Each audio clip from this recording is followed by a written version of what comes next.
Hello YouTube. It is Bazooka.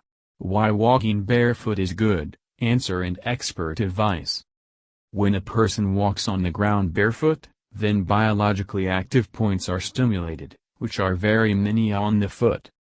It turns out that you can walk barefoot not only on the sea on the warm sand, but also in autumn and even cold winter. Therapist Elena Igorova told why this activity is considered useful. Writes about this edition Sigidnya. The specialist shared that when a person walks barefoot, it has a positive effect on his health.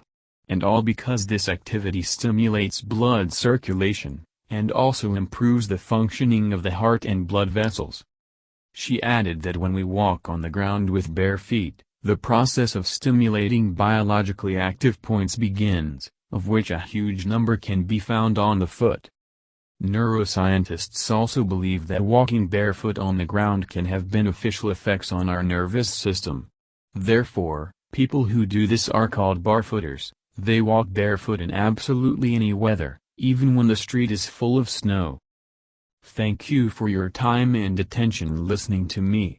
Don't forget to hit the like button and subscribe to our channel. You can also click the bell sign to be informed about new videos. Have a great day.